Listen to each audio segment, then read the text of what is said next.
Yo yo yo, hey guys, it's me, Future What Ifs, and today I'm back with a new video, this being What If Naruto was Yoriichi's reincarnation from Demon Slayer, part 1. Not much to say, low-key I've just been kinda lazy. Had my actual basketball roundup yesterday or something, had a bunch of pizza too, feeling kinda fat. Sorry my voice sounds kinda hoarse, I actually am kinda sick, which is for some reason usually on the time when I decide to make videos, which is a really bad idea, but still it's alright. That's all I have to say. I do have an idea of what series I'm trying to redo on my channel, so I'll do that eventually. And yeah, just sit back and enjoy. Without further ado, play my intro.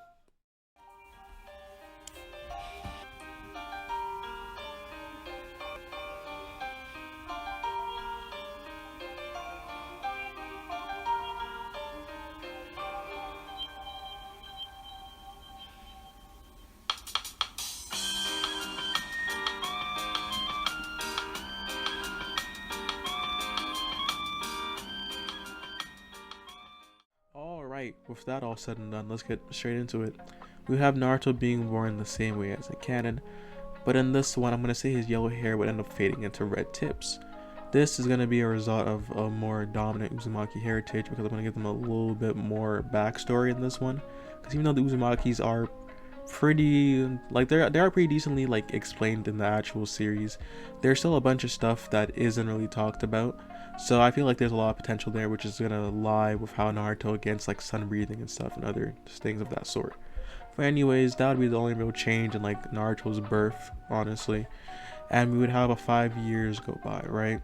At this point, I'm gonna say Naruto would be kicked out the orphanage, and he would actually be pretty calm at this. I'm gonna say he would actually end up going straight to the Hokage's office. And the reason for this would be because Naruto, from I'm gonna say the moment he was, not the moment he was born, but around the ages 1 or 2, he showed a level of intelligence, almost innately, that seemed inhuman in some senses. Well, inhuman for a baby, but more so seen in adults and stuff like that. And he would actually end up learning to read and write in the orphanage, which is pretty impressive because I'm gonna say they didn't really teach it actively. And with this, he would read most of the books he'd end up finding in the orphanage library, right? Or at least those he would find important, that being nutrition and training and stuff. And obviously some fairy tales, because Naruto is still obviously a child. Now, with this much calmer, more mature Naruto, and having read all these books, it would let him navigate, I'm gonna say, stuff of this sort a lot better, right? Obviously, he's still unknown on what to do, but going to the Hokage is obviously his first option. He would do so, the Hokage would obviously feel bad and giving him his own apartment, right? With this, Naruto would also be given a little bit of food money for just for the month or something like that, as Hiruzen gets something set up, right? With this, he would go to try to eat at a restaurant because obviously I'm gonna say it's kind of late and he can't cook, so he would try doing that, and every restaurant would just kick him out, almost unanimously. I'm gonna say almost they all knew he was the Ninetales, which wink wink nudge nudge they kind of do because of Danzo, but that aside, he'd end up keep searching, not really disheartened just yet, and his efforts would be proven valid, as he would end up stumbling across Ichiraku ramen. And with this, I'm going to say he would eat there, and he would end up bonding with the dad, I believe whose name, Teuchi, something like that, and then the daughter, Ayame, which not sure if you guys know those names, but that's their names, alright. Anyways, after this, he would end up going there for, I'm going to say, a week and a half plus, because that's the only real way he ever eats. And with this, they end up growing decently close because Naruto is a child, and they would feel bad for him and stuff like that. And eventually, Naruto would learn to trust him because I'm going to say, even though it has been a week and a half, he doesn't really have anyone else, and he kind of needs to get actual food, right? So he would trust them, and he would ask them to use his money to go and buy him groceries, right? Because obviously he can't go by himself, the stores don't accept him and stuff like that, right? Hearing this, obviously the ramen guy and his daughter would feel extremely sad, and they would say that, oh, you should just do it for free. But Naruto wouldn't take the charity, right? He would just say that he has the money, he just wants them to buy the food for him, right? And ended up arguing back and forth up until eventually that Naruto would say that he would take a discount on the food, right? That being that if you give them enough to buy a bunch of stuff, they would buy it, pitch in some of their own money, and give him back the rest of it, right? Which is really kind, and also Doesn't really matter much because Naruto can't really use the money because no swords accept him. But like, still, it's awesome how they do this for him, right? And Naruto would feel deeply touched, right? With this and having groceries, Naruto would end up learning how to cook, and this would lead to him becoming more disciplined and well nourished. Finally, he would turn 6, and Hiruzen would take him to the academy, right? As he gets there, he would obviously, I'm gonna say there's like a test, or like not really a test, but like a primary evaluation for like the start of the year. And he would go there and be like mostly physical stuff. And Naruto obviously is no slouch. He would do well better than the rest of the civilians. But just like the other ninja or the other like ninja clan members, like Choji or actually not Choji, Choji's kind of crazy, like Sasuke or something like that, right, would end up doing better than him physically, right? Just like endurance running, shuriken throwing and stuff like that, right? And this would show Naruto that there's further for him to strive for, right? Because Naruto at this point is still kind of purposeless because, you know, he is just 6 years old with nothing else to do. And putting all his attention on the Ninja Academy seems like a good idea, right? With this, he would start, you know, working hard. I'm going to say like 3 months work go by, it would be like a new assessment, and Naruto would be like top 3, right? Just to show how much work he's been putting in, not only academically, but also physically, right? Because Naruto would actually be doing quite a good job of just training himself, right?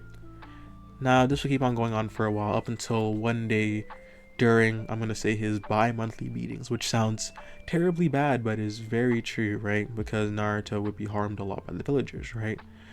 During one of these beatings, when he's like, I'm going to say 6 and like 3/4 or something like that, one of the villagers would end up going too far, right? And it would try to douse him in boiling water as he's like lying down, right? Now, obviously, he's used to being beat, so he's just like kind of sitting there, stone cold face. Think of like how Yoriichi was as a kid. And he wouldn't really notice till the water's already in the air, and he would barely dodge it, right? But it would graze the side of his head, giving him this burn reminiscent of like Tanjiro's scar at the start of the series. And Naruto would be shocked at first, right? As he would slowly raise his hand towards the burn on the left side of his face before yelling with a blood-curdling scream that had never been heard before. He sounded in pain, angry even. At this, he would even leak some Nine-Tails chakra, pushing all the villagers that were around him back. And after this, he would faint. Finally, the Anbu, who are tasked with, watching him, finally take away the villagers, and they would take Naruto to the hospital, right? Immediately, the Hokage would be, informed, and they would give a report, right?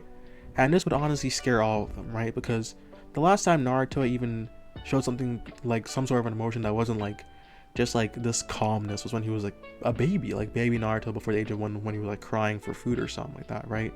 Before that, I haven't seen Naruto shown an emotion this raw, this unsettling, right? And it would also make the Anbu see that Naruto is really just like a child, right? Naruto never complained. He didn't even really talk. So the fact that he could still scream like a human in pain would like wake up most of the Anbu. But that aside, Hiruzen being told of this would obviously send the villagers to jail, if not have them executed, before going to see Naruto, right? As he does, he would arrive at the hospital and see Naruto with a massive burn on the left side of his face that's been patched up, and his eyes, they would be filled with this sort of emptiness and almost a seething rage, something looking like it would start to build up. Hiruzen, realizing that Naruto would slowly be sinking into some sort of deep spiral downwards, would call out to him, right? Hearing this, Naruto would obviously turn towards Hiruzen. Hiruzen would profusely apologize for the villagers, saying that they don't know what they're doing and that they're all very confused, right? That they hate him for a reason that they shouldn't hate him for, right? And he doesn't know how else to make it up to Naruto, but he does have something, right? And this is when he would hand Naruto a scroll, right? It would be a nice, I'm gonna say, viridian green scroll that would have this Uzumaki symbol as like the I'm gonna say like cover for it, or like the end of it that helps like tape it up or whatever. I'm not sure how scrolls work. Don't ask me. And as he would hand the scroll to Naruto, Hiruzen would say he was planning to give it to Naruto when he was older, but it seems like he needs it more today. And he would mention that it's also a blood seal, so only someone with the blood specified could open it, right? After this, Hiruzen would take his leave, And I'm gonna say later that day Naruto would be discharged, right? As he would be discharged, Naruto would go home in deep thought, still holding the scroll, right? Looking in the mirror, he would see that, unlike most of his other wounds after being beaten, the scar on his head wouldn't heal. This would be half because, Kurama's being a dick, and the other half because of, I'm gonna say, a bloodline interference. Which would make sense later, and also, yes, for all you guys thinking that's sort of reminiscent of Tanjiro's, yes, it is actually, and that's what I'm going for. But anyways, he wouldn't mind, as it would be a reminder, right, that he needs to grow stronger to protect himself from all these people who seem to hate him. And on that note, he needs to find out why these people hate him, right? Why they seem to think that he killed their family or something, right? Like all these weird instances that they shouldn't hate this 6-year-old, almost 7-year-old child, right? Now, with that aside, Naruto would pay attention on what would actually be mostly on his mind, that being the scroll, right? He would dip some blood on the scroll as suddenly smoke would appear. Now, most people think that Minato Namikaze, the fourth Hokage, was highly prepared for if the sealing went wrong, right? But they never really give Kushina any credit, right? Kushina, as a Jinchuriki, knew best herself what would happen if the sealing went wrong. And in the event of that they both died, that being her and Minato, she wanted Naruto to have at least something to protect himself, and also something that would remind him of his heritage, of his life, and his lineage as a Uzumaki, right? So, she sealed away a gift for him in the scroll. The gift would now rest in Naruto's hands, a katana with a beautiful purple sheath, a cross-shaped guard, and a purple hilt accompanied by a golden diamond patterns, right? Gasping slightly, he would unsheath this sword that was way too big for a 6-year-old child right now. He would reveal its perfectly crimson blade with the edge being a little bit lighter in shade, right? Just looking at the sword, he could feel an intense connection with it, almost like it was for him, as if he was meant to wield a sword. And this sword in particular was connected to his very being. Engraved in kanji on the very like the word like the blade and hilt connect, it was Shinku no Rasen, or Crimson Spiral in English, right? Just looking at the sword, he could like other clans that have history in the Edo period of Naruto, the Uzumakis also heavily use swords, right? And this would be an Uzumaki heirloom, as I'm gonna say Shijina would be like I'm gonna say princess of the Uzumaki, because that's really just thrown around. So yeah, she's gonna be like the princess of the Uzumaki, and she would have this heirloom, right? And it would have outstanding chakra conduction, and maybe some other things that would be talked about later. Anyways, Naruto would obviously be able to swing his sword, and almost like clockwork, he would seem to go from this seemingly newbie at swordsmanship to the level of a seasoned tuning in just a matter of a few minutes, right? With this, he would feel tired, obviously, because he's still young, and he would sheath the sword before showering and going to sleep while still hugging the sword, a smile on his face unlike any other. Time skip 4 years. I know that's crazy, but excuse me. Time skips 4 years, and we finally check back in on Naruto. Naruto now boasts a pale orange kimono with a deep red hiyori over top, right? Well, not deep red, but deeper than regular red, right? And a black umamori style hakama, which is like those pants you see in kendo fighters, right? Alongside Crimson Spiral, his sword. He's currently in a sparring match with Sasuke, surprisingly enough, completely outmatching him in swords play before winning. Now on the sidelines of this would be Hinata, Shikamaru, and Choji. Now how this friend group became a thing? Let me explain. Now obviously Shikamaru and Choji are pretty easy to explain because they were his friends in regular canon, and they just became friends a lot quicker because I'm going to say Naruto just, well, it wasn't really Naruto, it was them that approached him first, obviously, because Naruto wouldn't really be that social of an a person to interact with, or he wouldn't go out his way to interact with other people, but they would find him interesting, right? So they would, talk to him even though he did have the Naruto inside of him. And honestly, they don't get enough hype, bro. Shikamaru and Choji are literally Naruto's day ones, right? They've been there from the start. And then Hinata, right? In this one, Naruto would end up saving Hinata from the bullies in canon. And because he wouldn't actually end up losing, they'd have a longer interaction, right? He would ask her if she's okay as he goes to go, help her stand back up as she had fallen, right? She would take his hand, face red, not because she's blushing or anything like that, just because it's cold outside. and he would end up walking her back to her compound for being shooed by the rest of the, the Hyuga, whatever, right? And with this, Naruto would end up developing the same crush, but a lot deeper, a lot more substantial, right? In this one, she wouldn't fall with Naruto's bravery and wanting to help others. She would fall also in love with his kindness, right? The way he seemed to be so tough yet so gentle. This compassionate figure that seemed emotionless, right? And she would want to catch up to him in her own special way, right? Now, the most interesting of all, Sasuke, right? Now, the reason why Sasuke would actually end up interacting with Naruto is because Naruto and Itachi would have a lot of similarities, right? Seeming to boast this sort of intelligence far beyond their ages, and also being this stargaze prodigies, right? Now, obviously, at first, this would actually severely piss Sasuke off, right? Because this is after the time skip, and Itachi's already killed the clan, right? So he would obviously hate Naruto till eventually he ended up warming up to him, right? Because Naruto reminded him of how pre-massacre Itachi was, right? This kind, gentle figure that didn't really talk much, and also it also help him think of why would Itachi kill the clan, right? And he would have him realize that something else is going on, because Naruto and Itachi are very similar, and he doesn't get the vibe that Naruto would kill off his clan if he had the chance. So what's wrong here? As he would have deeper analysis, and he would try his best to now want to figure out what happened to Itachi. Don't get me wrong, he's still gonna absolutely murk Itachi on site, like it is straight hands, but he's gonna get his answers too, right? Now, with all that said, we would move back to Naruto and Sasuke as they would achieve their respective swords, right? Naruto's being Crimson Spiral, and I'm gonna say Sasuke's being some random, Uchiha sword that was just passed down of good quality, right? Because don't forget, the Uchiha can have a long heritage too. Now, as they would sheath their swords, you would notice them breathing in this very strange way.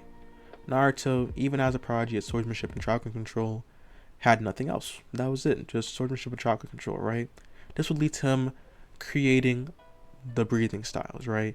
It would be a combination of swordsmanship, obviously breathing techniques, and the infusion of your chakra nature into the blade. Now, how did he figure out most of this? I'm gonna say he had a dream. That's all I can say. Like, just pure prodigy talent, and also that he had a dream and it just kind of came to him, right? As of right now, only Naruto has a semblance of a full style, that obviously being sun breathing, with Sasuke being in second with having created, I'm going to say, the first form of thunder, but not at a high level, right? Like, he's fast, but like he's really only maxing out at like high tuning, low joining speeds, which is quite phenomenal for somebody at like, what, 10 years old, give or take. Sorry, he's 10 years old right now? Yeah, my bad. He's like mid-tuning, high-tuning. He'll get to that low-tuning level when he's like 12 or something like that. Sorry, low-joining, mid-joining level when he's like 12 or something like that, right? And as of right now, the others are still trying to learn, or try to attempt to learn the breathing styles, right? Because obviously they can't all use sun breathing, because I'm going to say it's like the requirements for it are quite rigorous, and it's kind of just like Uzumaki exclusive, sort of like how sun breathing was like the Kamado exclusive, with the sole exception being Yoriichi, who's like the creator, right? Now, after the training, they just end up chatting, and in this one we just have Shikamaru, who's still quite lazy, but this time cracking a few more jokes. He'd seem a lot more free in this one, right? Choji would still be good old Choji. Sasuke would still, have that sort of cold attitude, but around his friends he would open up a little bit more, right? He would talk, he would crack a smirk, and he would also throw jabs at Naruto, saying stuff like, hey, I'm gonna get you next time, okay? Don't get comfortable being number one right now. And Naruto would just nod his head, saying, can't wait for him to catch up, right? And in this one, the one I'm gonna say has the most change would actually end up being Hinata, right? Hinata would have transformed from this shy girl into this confident Kunoichi, right?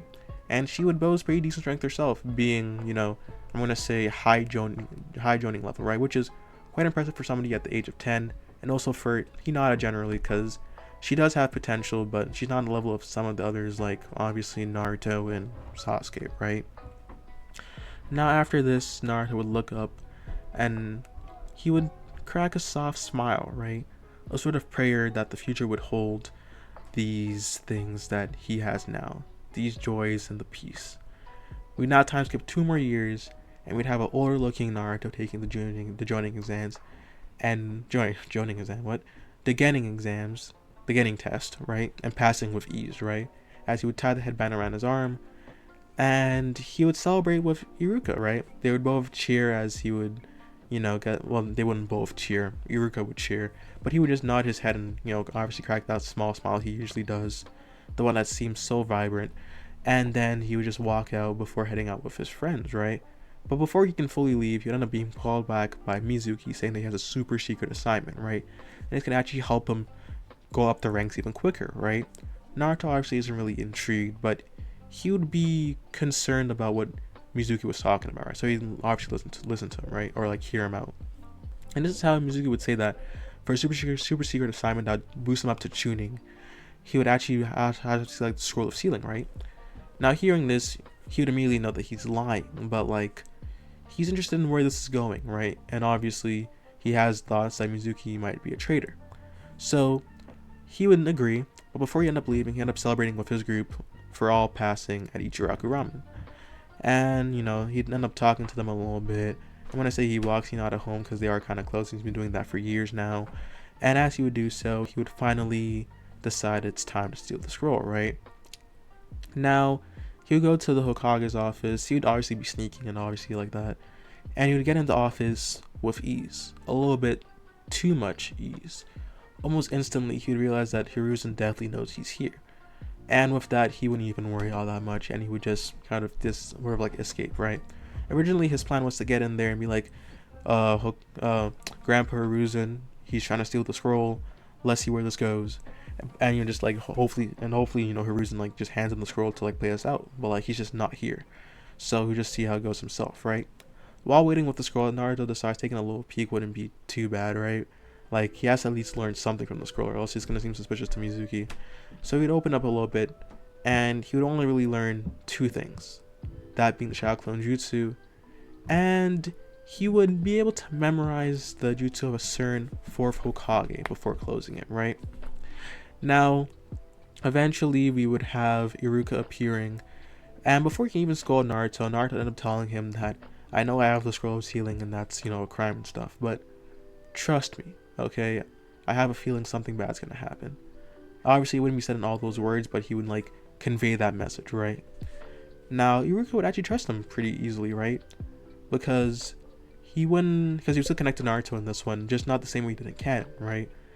In the canon, he connected to Naruto because Naruto acted like him, right? Parentless and always looking for attention. But in this one, Naruto would act almost mature beyond his ages and enduring, right? And this would inspire people around him, especially Iruka, as Iruka would look at him, right?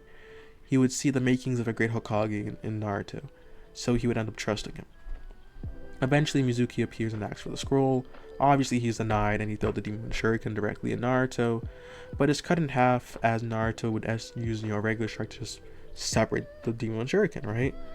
Obviously, Mizuki would be surprised, and Iruka a little bit too, because he didn't know that, Naruto had this sort of strength. And eventually, I'm going to say Mizuki and Naruto, and again, getting into, a sort of swords fight, right? Well, it'd be like kunai versus sword, as he would start the melee combat, or I guess armed combat, right? Seemingly, they would be on the same levels before Naruto would end up saying, okay, so I am easily mid-tuning level. That's nice to know. Hearing this, Mizuki would end up saying, what do you mean easily mid-tuning level? And without even saying any word, Naruto would end up ramping up the pressure a lot, right? Going from, someone who seems like he's been a ninja for a few years to this grandmaster swordsman, right? And this would just be his pure talent and training over the years. And panicked Mizuki wouldn't know what to do, right? Resorting to his last, cards, he would say that he's a demon fox, and that, he killed his own parents, and that he killed Iruka's parents, and hoping it would just enact some sort of reaction from Naruto, right? But Naruto wouldn't even care. Almost as if Naruto already knew, which he did. Naruto isn't dumb in this one. He's been researching. He reads books. He would figure out eventually and link the demon fox with himself, and also Jinchuriki's to himself, right? And he would end up figuring out that, the Nine Tails was only really, contained by the Uzumaki, and the last Uzumaki would end up being Kushina, and also she was married to Minato. And from there, it's pretty obvious to know where he came from and who his parents are, right? So he would know all of this. But it would peeve him ever so slightly, right? It's time to put an end to this. Naruto would gently impale Crimson Spiral into the ground before using his sheath and saying, "Sun breathing first form, dance." And he would end up swinging the sheath in a vertical strike directly on Mizuki's shoulder, dislocating him and knocking him out for questioning, right? As this would happen, he would end up picking back up Crimson Spiral, sheathing it, and before moving to Iruka and saying that he should go pick up Mizuki and they have to go, right? And then reverting back to Hiruzen, who would obviously have Anbu go and, put Mizuki in jail for, interrogation, before saying, "Good job, Naruto, you really have earned your keep here." And, he would just nod his head before heading back to his house. And that's where I'm going to end it off, guys. Thank you so much for watching. It has been What If Naruto Was Yoriichi's Reincarnation Part 1. Sorry it's been a month I haven't, and no posts. I've just been tired and stuff like that. New video coming out soon because I just have time now. And yeah, that's pretty much all I have to say. Love you guys. Check out all my other videos on top. And without further ado, stay cold, stay frosted. Peace.